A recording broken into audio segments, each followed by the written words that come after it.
नमस्कार। बजिकांचल FM 89.2 megahertz के लोकप्रिय कार्यक्रम बजिकांचल बहस में अपने संपूर्ण श्रोता के हार्दिक स्वागत तथा नमस्कार। हम प्रस्तोता आर के श्रीवास्तव।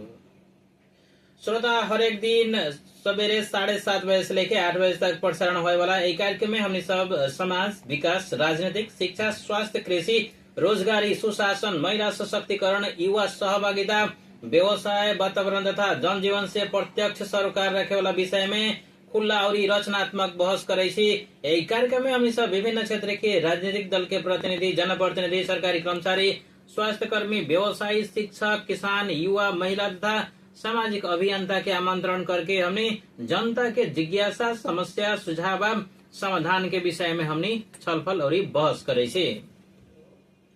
श्रोता, ई कार्यक्रम में हमारा प्राविधिक रूप में सहयोग कर रहा चंदन यादव, रविराज गुप्ता और लोग के बहुत बहुत धन्यवाद। आई के कार्यक्रम बजिकांचल बहस के हमने शुरू करम। बजिकांचल बहस में आई के हमने के ऐसन अतिथि रहल जिस समाज में एगो अपन अलग पहचान बनावे में स्थापित होते जा रहा पछिल्का समय समाज सेवा में निरंतर रूप में सक्रिय और एगो अपने गांव अपने बनाऊ अभियान महाअभियान के संयोजक भी रहल युवा रहल कैलाश यादव। अपने का बहुत बहुत स्वागत बजिकांचल एफएम के कार्यक्रम बजिकांचल बहस में। धन्यवाद। सबसे पहले अपने के हमने के कार्यक्रम में हार्दिक स्वागत करैत अपने श्रोता के अपन परिचय अपने आवाज में छोट मीठ में कह दिल जाए। सबसे पहले बजिकांचल परिवार के मौका देवे के लिए विशेष धन्यवाद दै छी। हमार नाम कैलाश कुमार यादव, एगो कानून विद्यार्थी, अपन गांव अपने बनाओ महाअभियान के संचालक। कानून के विद्यार्थी भी रहल से अध्ययनरत।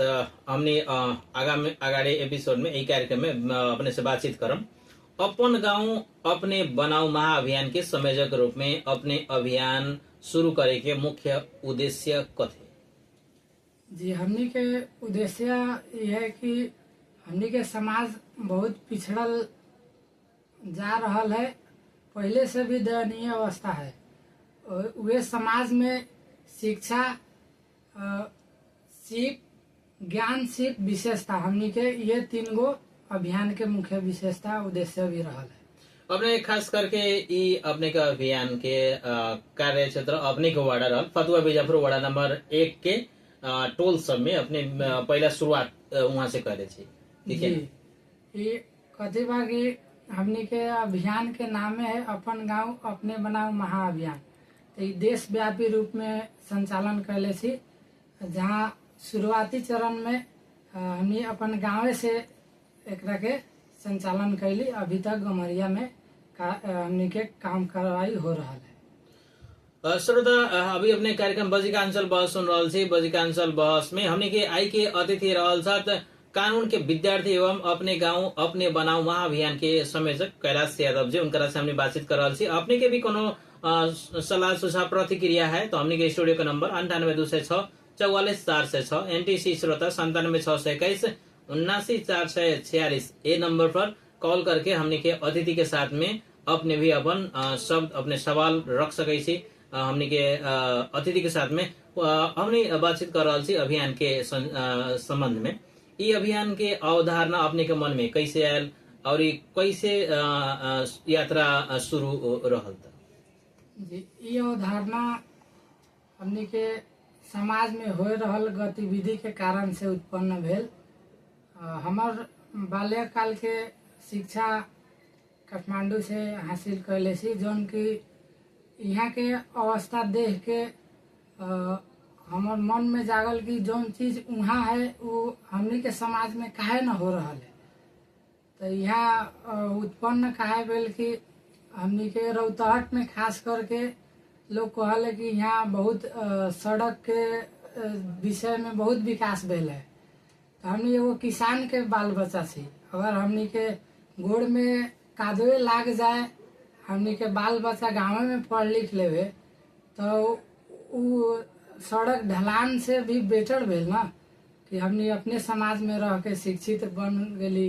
वही के लिए हमनी के उत्पन्न भेल चाहना और में आगे बढ़ रहा है। एकदम बढ़िया। जैसे अब अपने के भौतिक पूर्वाधार सँगसँगै अब शिक्षा, स्वास्थ्य के विषय लगायत कृषि सभी सेक्टर में अब काम होए के चाहिँ इस तीनों तह के सरकार के विशेष ध्यान देवे के चाहिँ ई चीज में अपने के भी जोड़ रहल। हमने अब बातचीत करम जैसे अपने अब कहली कि बाहर रहल समय हमने वहाँ देख ली, कौन चीज वहाँ देख ली, और यहाँ अपने आके अपने के महाअभियान अभी समाज के विभिन्न हक हित के विषय में कैसे काम करते आ रहल छी, अभी तक कौन कौन क्षेत्र में अपने लोग काम कर रही है, उल्लेखनीय काम कथी कथी कर रही है? जी अभी तक हमने के एगो सड़क के विषय में बोर्ड लगावल गेल है जे गम्हरिया मठ लंग लागल है।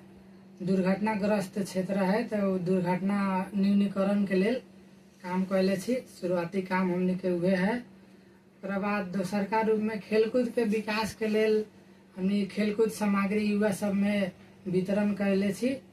ओकरा बाद ओकनी के खेलकूद में और भी विकास आगाड़ी बढ़े के लेल, मनोबल बढ़े के लेल गम्हरिया में भी प्रशिक्षक कार्यक्रम उ सबके चल रहा है। प्रशिक्षण लगायत के अपने के वो काम सब सिलाई कढ़ाई के संदर्भ में भी अपने जानकारी करेले लगायत के अपने और भी समाज के काम सब कर रहा जी। और भी में हमने गम्हरिया गांव भर में सैनिटरी पैड वितरण कैल गेल है। ओकरा बाद ये 3 गते से महिला सशक्तिकरण के लिए रोजगार के उद्देश्य के लिए भी सिलाई बुनाई के तालीम संचालन हो जा रहा है। साथे साथे और भी सिप मूलक कार्यक्रम संचालन करे के उद्देश्य रहा है ये 3 गते से। अपने के अभियान विशेष करके युवा सबके में कैसे जोड़ रहा है? ये टीम में युवा के ही टीम है कि ये अभियान में युवा वर्ग के ही जोड़ है। एमे हमनी 10 बरस से लेके 35 बरस के हद रखले छी।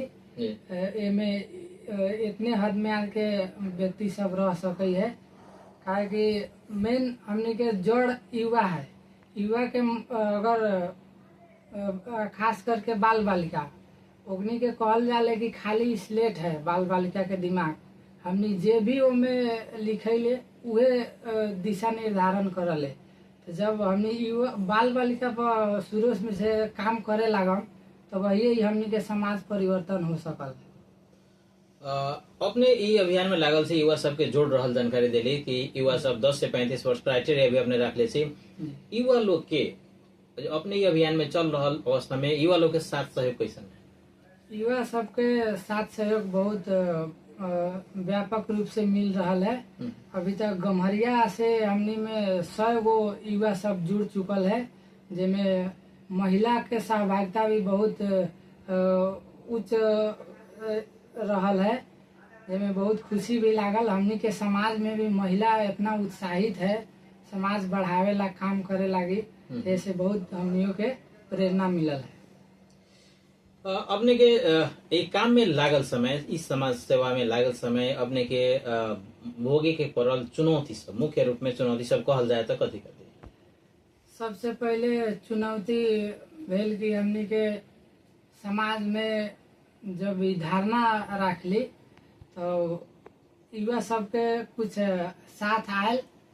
ओकरा बाद बड़ बुजुर्ग सबसे कुछ सोचे अनुसार के सहयोग न मिलल, पर युवा सबके में बहुत साथ सहयोग रहल, जिसमें महिला सब के भी आगे बढ़ेबे कैली। ओकरा बाद एमे सबसे पहले हमनी के समाज में आर्थिक चुनौती भी बहुत रहल है। ओकरा बाद सोच, यहाँ के समाज के सोच भी बदलल के जरूरी है, काहे कि हमनी जब काम कर रहल थी तो उनमें सहयोग करे के बजाय कुछ समाज में हमनी के ऐसा तत्व सब भी है कि कहल जाले कि गांव में टांग घिंचाई ज्यादा होकले, उ चीज सब के भी सामना करे के पड़ रहा है। चलो इस एक सामना करे तो बढ़िया काम करम तो अपने के वैसा चीज होइत रहले। फिर भी अगर अपने समाज के लिए कुछ कर रहल छी, बढ़िया कर रहल छी तो एकदम हिम्मत के साथ आगे बढ़े के चाहिए। हमने भी अपने के प्रोत्साहन करम, लेकिन समाज के ठेक हक हित के लेल वही काम होए के पड़ल, निस्वार्थ भावना सहयोग पड़ल। अपने निस्वार्थ भावना से समाज सेवा कर्म कह के अपने में सोच के कैसे विकास हुए? जी, अपने ई देखो सो- विद्यार्थी। ई सोच हमनी के गुरुजन से ही मिलल। वास्तव में जे किताब में होखले उ चीज समाज में फर्क चीज देखेले। तो हमर भावना आ विचार कैसन है कि जे हमनी किताब में पढ़े छी उ व्यवहार में लागू करू। तो उहे हिसाब से जे हम शिक्षा ग्रहण कैले छी गुरुजन से उहे लागू करे के प्रयास कर रहा छी। श्रोता, कार्यक्रम बजीकांचल बहस बजीकांचल एफएम 89.2 मेगाहर्ट्ज पर सुन रहा थी। हमने के अतिथि के साथ संवाद एकदम जारी रही। अभी रुकम हमने शॉर्ट कमर्शियल ब्रेक के लिए। ब्रेक के बाद में पुनः कार्यक्रम बजीकांचल बहस में हमने आए। तब तक शॉर्ट कमर्शियल ब्रेक।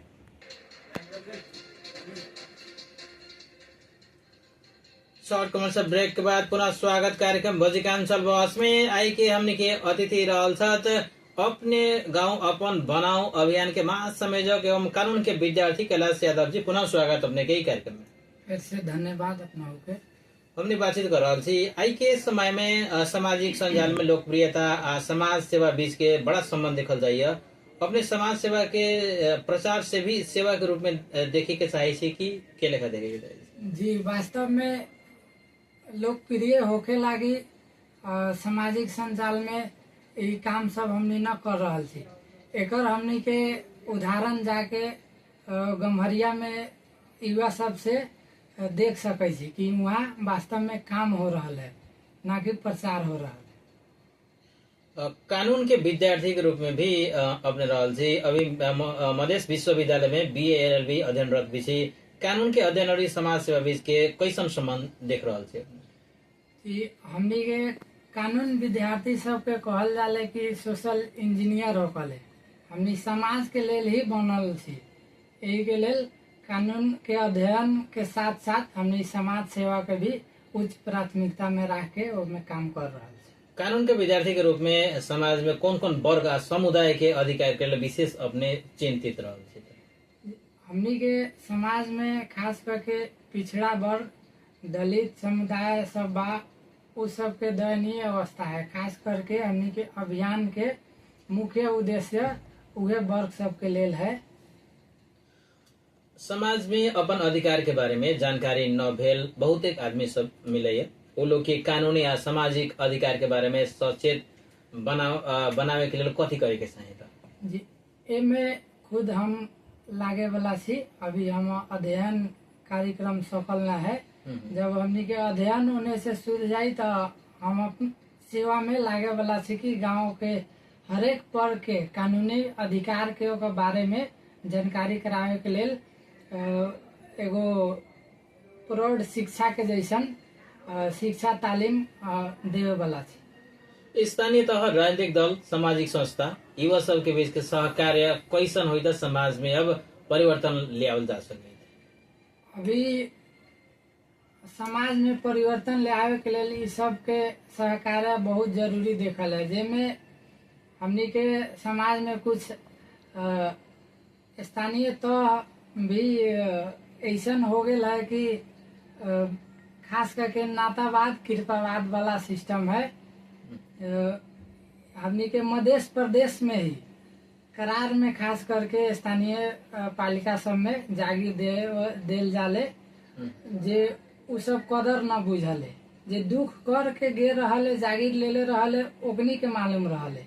और नातावाद कृपावाद के कारण से हमनी के समाज स्थानीय तह से भी पछाड़ी हो जा रहा है। स्थानीय तह में विकृति के अपने उल्लेख के लिए हमनी के समाज में युवा सब विदेश जाए के क्रम बढ़ रहा है। युवा के अपने गांव में अपने समाज में कुछ करे के लिए प्रेरित करेला अपने के सुझाव की? जी, हमार ये सुझाव है कि युवा सब हमार अभियान में जुड़ू। युवा सब के रोजगारी के लेल हमनी सिप मूलक तालीम संचालन कैले भी छी, आगे भी करे जाए ताकि विदेश खाड़ी मुल्क में जाए वाला अवस्था न होए। अपन देश में ही अपन माटी में ही रह के अपन जीवन चला सके छी। अपन गांव अपने बनाओ और ई भावना के व्यवहार में उतारेला एगो सामान्य नागरिक के आजुए से कथी करे के चाहिए?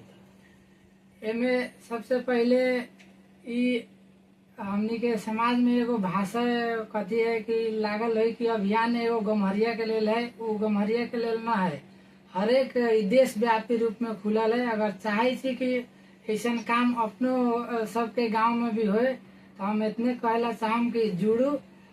जब हमनी के साथ जुड़म तब जाके अपनहु के गांव आगे बढ़ी, में जैसन भी साथ सहयोग हो हमनी समन्वय करू। अपने के अभियान के आगामी दिन में कौन कौन क्षेत्र में विस्तार करे के योजना रहा? जी, हमनी के अभियान के विस्तार करे के खास करके शिक्षा, स्वास्थ्य, रोजगार, ये 3 गो क्षेत्र में व्यापक रूप में आगाड़ी बढ़ावे के योजना है, जिसमें हर एक गांव में एगो पुस्तकालय के योजना रहल है।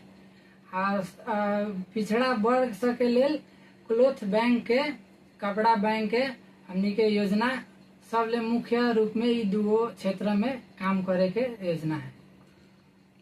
बहुत बढ़िया कहले। क्लॉथ बैंक अपने के एकदम बढ़िया ये अपने के विजन है। एमे ये सब काम में अपने सब लागल जाए। समाज सेवा में आवे चाहे वाला लेकिन कहाँ से शुरू कर जाए कह के अन्य और बहुत एक युवा में भी देखल जाए। अपने के संदेश वैसा युवा के लिए कथी है? समाज सेवा में आवे के लेल सबसे पहले अपन भावना जागृत करू, व्यक्तिगत स्वार्थ से ऊपर उठे के पड़ल। हमनी के समाज में अपन पेट भर गेल तो ई न सोचू, टीका समाज के लेल भी सोचू, काहे उहे समाज के चलते आज अपनहु के अस्तित्व जोगल है। मानिस के कहले सामाजिक प्राणी है, समाज बिना उ न रह सकल है अलग, तो यही से समाज के लेल भी सोचे के आवश्यकता है।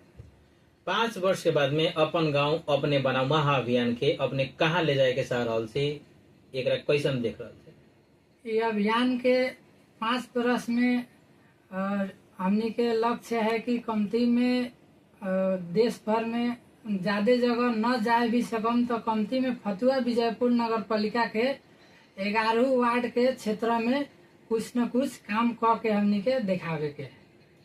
बजिकांचल एफएम 89.2 मेगाहर्ज अपने अब कतेक सुनै छी। बजिकांचल एफएम जौना हिसाब से कार्यक्रम सब और समाचार लगायत के सब प्रसारण कर रहा है। ये अभियान ही एगो है कि हर एक सेक्टर के लोग शिक्षा, स्वास्थ्य, कृषि लगायत युवा सभी सेक्टर के लोग हमने बुला के उ लोग के बात सुनै छी, जनता समक्ष पुर्यावे के प्रयास भी करे छी। ई अभियान के एफएम के अपने के मूल्यांकन की अपने कथी कहे? ये बाजिकांचल एफएम के बहुत सराहनीय काम कर रहा है। हमनी सामाजिक संजाल में भी, रेडियो में भी सुन के यहाँ आयला पर भी और हमनी के प्रशंसा मिलल, अपनहु के साथ मिलल। आगे दिन में भी ऐसा कार्यक्रम करू, कामना बाकी बाजिकांचल एफएम ई क्षेत्र के नंबर 1 एफएम बन के दिखाई। अब अपने के रैपिड फायर में जाए से पहले अंत में जे भी श्रोता अपने के रेडियो सुन रहा सब, हमने के विभिन्न प्लेटफॉर्म से भी देख रहा सब, उ लोग के की संदेश अपने के कथी कहे? हम सबसे पहले जितना भी बाजिकांचल एफएम के श्रोता लोग है ओकरा के धन्यवाद देवेला चाहे छी कि कार्यक्रम बाजिकांचल एफएम में जे भी कार्यक्रम चलल है ओकरा के सुन के साथ देवेनी, ओकरा लेल विशेष धन्यवाद देवेला चाहे छी। आगे वाला दिन में भी बाजिकांचल एफएम में जुड़ के अपन माया प्रेम दियो कि बाजिकांचल एफएम परिवार के भी हौसला बढ़ रहे, आगे वाला दिन में ऐसा काम सब करे। हमने अंतिम तरफ में आ चुकल थी। अंतिम 5 गो सवाल अपने से एक लाइन में हमने जवाब अपने से अपेक्षा रखम। समाज सेवा की राजनीति? समाज सेवा। गांव की शहर? गांव। कानून की सामाजिक अभियान अपने के पहल प्राथमिकता को? सामाजिक अभियान। एक जना आदर्श व्यक्ति कहल जाए जना से अपने प्रभावित भेली? रुपेश यादव जे हमार आदरणीय दाई छत, हम सुख दुख में हरेक साथ देवेलन। आज ओकरे बदौलत हम जे भी बानी कर रहल छी, अभी उनकरे से प्रेरित होके साथ सहयोग से आगे बढ़ रहल छी। एक वाक्य में कहल जाए तो अपन गांव अपने बनाओ अभियान के कहे के मतलब की? ये एगो विचार है, अपन गांव अपने बनाओ महाअभियान विचार है। एगो एकरा संस्था के रूप में न लेके विचार के भावना से देखेला आग्रह विक्रम हरेक व्यक्ति से चाहम कि अपन मन में जागृत करू, अपन गांव बनावे के अपने के खुद लागू। काहे कि हमनी के समाज में कथी हो जाले कि राजनीतिक व्यक्ति से बेसी लगाव राखिले कि उ हमनी के गांव विकास करी। वास्तविक बात ई न है। एगो व्यक्ति राजनीतिक व्यक्ति कोनो जनप्रतिनिधि के हमनी जिता के बैठा देले एगो ओकरे से विकास होल संभव न है।